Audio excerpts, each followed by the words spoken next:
सोचिए कभी ऐसा होता है कि आपकी क्लास में 2 बच्चे हैं और वो दोनों बच्चे बहुत ताकतवर हैं और वो आपस में क्या होता है मुकाबला होता रहता है, ठीक है? और बाद में क्या होता है कि उसमें से एक बच्चा क्या होता है वो क्या करता है कि क्लास छोड़ के चला जाता है। तो अब जो एक बच्चा बचा है वो क्या करेगा? वो पूरे क्लास में क्या करेगा डॉन बन के दिखाएगा। तो कुछ इसी तरह से हुआ था 1991 में हमारे पूरी दुनिया के साथ। जैसे कि मैंने आपको पहले पहले जो 2 चैप्टर थे उसमें मैंने आपको समझा दिया था कि 1991 में जो महाविश्व था सोवियत संघ वो पूरी तरह से तहस-नहस हो गया था, ख़त्म हो गया था। 2 ध्रुव विश्व कहलाता था उस टाइम पे। अब उसके बाद जब विघटन हो गया सोवियत संघ का तो फिर क्या बचा? सिर्फ़ अमेरिका बचा और अमेरिका का ही वर्चस्व पूरी दुनिया में था। तो वर्चस्व वो क्या था कि जो उसकी जो ताकत थी ना वो पूरी तरह से उसके बारे में हम बात करने वाले हैं इस चैप्टर में। और इससे पहले मैंने वो 2 चैप्टर के वीडियो बना चुकी हूँ। अगर आपने वो नहीं देखा तो पहले आप उसको देख लीजिए। तो प्रथम खाड़ी युद्ध, सबसे पहले हमारे जो इस चैप्टर का जो टॉपिक है वो प्रथम खाड़ी युद्ध है। अगर सवाल ये उठता है कि अमेरिका ने सबसे पहले जो अपनी ताकत कब दिखाई थी, तो शुरुआत उसकी 1991 से हो चुकी थी, जिसमें आपका प्रथम खाड़ी युद्ध भी स्टार्ट हो गया था और सोवियत संघ के विघटन के बाद। तो अब क्या होता है कि जब 1990 में अगस्त 1990 में इराक के राष्ट्रपति जो थे सद्दाम हुसैन, उन्होंने अपने छोटे से पड़ोसी देश कुवैत पे क्या किया, कब्ज़ा कर लिया। अब इसमें जो कुवैत में क्या किया, उन्होंने कब्ज़ा कर लिया। अब इसमें सोवियत संघ जो था अंतर्राष्ट्रीय में दुनिया भर में लोगों ने क्या किया, इनको बोला कि आप ये चीज़ गलत है और उन्होंने साफ इस चीज़ से पीछे हट जाइए। लेकिन उन्होंने क्या किया, साफ मना कर दिया। और संयुक्त राष्ट्र ने कुवैत को आज़ाद करने के लिए बल प्रयोग का इस्तेमाल किया और उसके लिए मंजूरी दे दी। अब इसका सपोर्ट किसने किया? इसका सपोर्ट किया था अमेरिका ने। क्यों किया था उसके बारे में भी हम जानेंगे। अब अमेरिका ने इसको नई व्यवस्था का नाम दे दिया, उसके वहाँ के जो राष्ट्रपति थे। क्यों इसका नाम इन्होंने न्यू विश्व व्यवस्था का नाम दिया था? क्योंकि शीत युद्ध के बाद पहली बार जो यूएन थे, उन्होंने पहला ये इतना बड़ा कदम पहली बार उठाया था। अब अमेरिका के सपोर्ट के बाद क्या किया, यूएन ने एक ऑपरेशन चलाया और ऑपरेशन का नाम था डेजल स्टार्म। अब ये ऑपरेशन क्या था, आपको इसको कॉपी में नोट करना है। 1 नंबर के क्वेश्चन में पूछा जाता है तो आप इसको नोट कर लीजिए और आप कॉपी पेन साथ में लेके बैठा करिए। तो ये ऑपरेशन ऐसा था कि यूएन की तरफ से इराक के खिलाफ था। 34 देशों की सेना भेजी गई, जिसमें से कुल 6,60,000 से ज़्यादा सैनिक थे, लगभग इतने मान लीजिए। और लेकिन जो मेन बात ये थी कि केवल इसमें से 75 से जो 75% जो सैनिक थे वो सिर्फ अमेरिका के थे और इसमें जो कमांडर था ना वो भी क्या था, अमेरिका का ही था। तो ये चीज़ थी उस टाइम पे कि उस टाइम पे जितने भी वो कहा जाता था कि हाँ उन्होंने सैनिक भेजी है, लेकिन ज़्यादा जितने भी सैनिक थे 75% तो सिर्फ अमेरिका के थे और कमांडर भी जो था वो भी अमेरिका का ही था।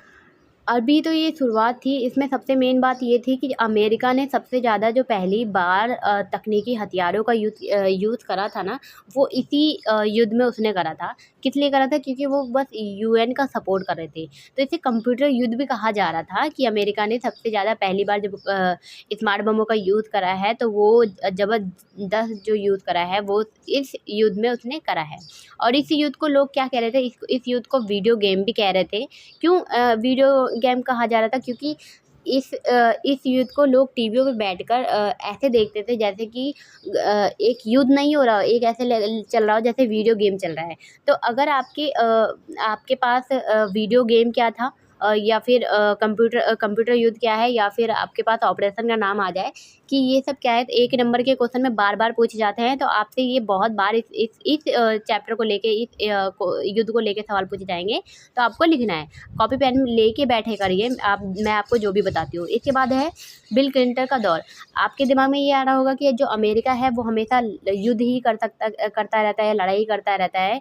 तो ऐसा बिल्कुल नहीं है। अब जो हुआ 1992 में जो जॉन बुश थे अमेरिका के राष्ट्रपति, वो हार चुके थे। और उनके हारने के बाद हम कौन आया, बिल क्लिंटन आए। तो बिल क्लिंटन जो थे उन्होंने कहा कि जो अमेरिका सिर्फ सेना के दम पर दादागिरी नहीं करेगी। उन्होंने क्या किया, उन्होंने लोकतंत्र को बढ़ावा दिया और जलवायु को लेकर व्यापार जैसे नरम मुद्दों पे क्या किया, ध्यान दिया। जिससे ये दिखाया जाता है कि जो अमेरिका थी वो हमेशा लड़ाई के लिए आगे नहीं रहती, वो बाकी चीज़ों पे ध्यान देना शुरू कर दी थी। अब क्या था कि इसके बाद ऑपरेशन चलाया गया था, एक और ऑपरेशन था 1998 में, जिसका नाम था इन्फिनिटी रिच, जो थी वो ऑपरेशन चलाया गया, फिर चलाया गया क्योंकि सूडान और यमन जैसे जो अमेरिका के दूतावास जो थे, उन पर क्या किया गया, आतंकी हमले हुए। और इसके जवाब में क्लिंटन थे, उन्होंने अलकायदा ठिकानों पर क्या किया, क्रूज मिसाइलों से हमले करवाए। अब इसके बाद क्या था, इसके बाद जो स्टार्ट होने वाला है हमारा सबसे मेन टॉपिक और एग्ज़ाम में पूछने वाले, जो बार बार पूछने वाला जो है क्वेश्चन, वो है 9/11 की घटना, आतंकी विश्व युद्ध क्या था। तो देखिए ये 5 नंबर के 4 नंबर के क्वेश्चन में पूछा जाता है। अभी तक जो मैंने बताया था उसमें एक एक नंबर के क्वेश्चन में आता है। अब 9/11 की बात करते तो 9/11 में क्या होता है कि जो अमेरिका के जो कमर्शियल हवाई जहाज थे, आतंकवाद जो ने क्या किया, उस पर कब्जा कर लिया। जो वहाँ पे आतंकवाद हमला हुआ, उन्होंने क्या किया, अमेरिका के जो कमर्शियल हवाई जहाज थे उस पर क्या किया, अपहरण कर लिया। अब इसमें क्या होता है कि जो जहाज़ थी ना, वो अलग अलग जगह पे जाके टकरा गई। पहला जो दो जहाज़ें थी वो क्या थे, न्यूयॉर्क के वर्ल्ड ट्रेड सेंटर पे जाके टकरा।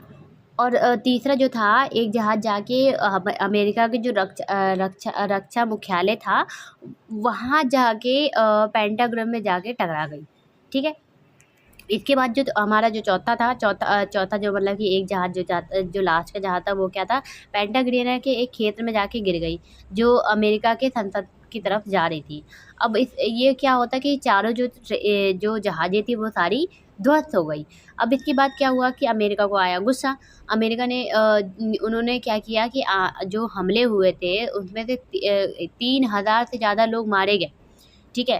और उसके बाद क्या हुआ कि इसके बाद अमेरिका ने एक ऑपरेशन चलाया, फिर एक ऑपरेशन चलता है। आपको सारे ऑपरेशन याद रखने हैं, आप कॉपी पेन लेके बैठे हैं ना, नोट इसको करते रहिए।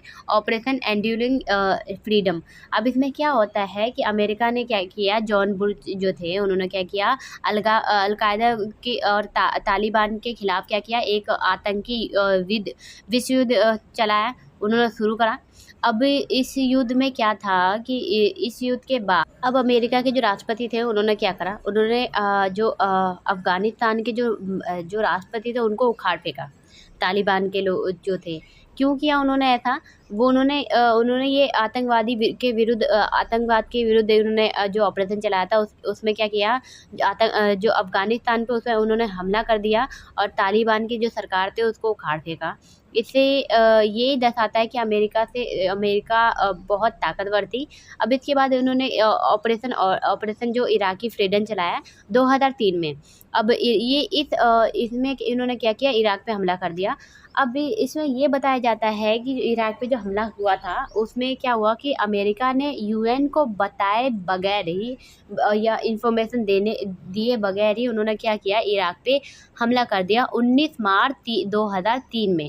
ठीक है। और इसमें अमेरिका का कहना था कि जो इराक था वो हथियार बना रही है, सामूहिक हथियार बना रही है, और इसलिए अमेरिका उस पर युद्ध कर रही है, यानी उसकी तरफ से उनके लिए एक्शन उठा रही है। लेकिन बाद में जब कार्रवाई हुई तो ऐसे कोई भी हथियार नहीं मिले, कोई भी साक्ष्य नहीं मिला। ठीक है। अमेरिका का असली मकसद क्या था आपको पता है, इराक के तेल संसाधनों पर कब्जा करना और वहाँ की मनपसंद सरकार बनाना। तो ये सोचने वाली बात है, अगर आपको पता है तो आप मुझे कमेंट में बताइए। उसके बाद क्या था कि ये हमारे चैप्टर ये पार्ट 1 में मैं यहाँ पे क्लियर करती हूँ।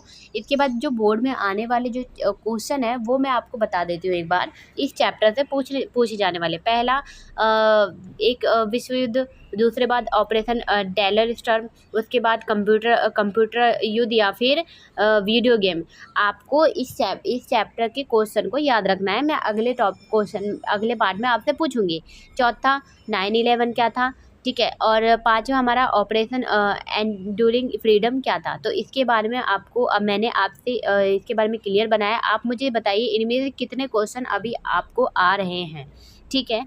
और अगर आपको मेरी ये वीडियो अच्छी लगी है, 1% भी अगर आपको अच्छी लगी है, तो आप मेरे चैनल को सब्सक्राइब कर लीजिए, मेरे वीडियो को लाइक कर दीजिए और अपने दोस्तों तक ज़रूर भेजें। और इम्पॉर्टेंट बात ये है कि ये हमारी ऑनलाइन क्लासेस चल रही है व्हाट्सएप पर, और अगर आपको ऑनलाइन क्लासेस लेनी है तो आप मुझे कमेंट में यस लिख दीजिए, मैं आपको उस ग्रुप में ज्वाइन कर लूँगी, ठीक है। ये बिल्कुल फ्री है और आपको इसमें बहुत फ़ायदा होने वाला है, तो प्लीज़ आप कर लीजिए।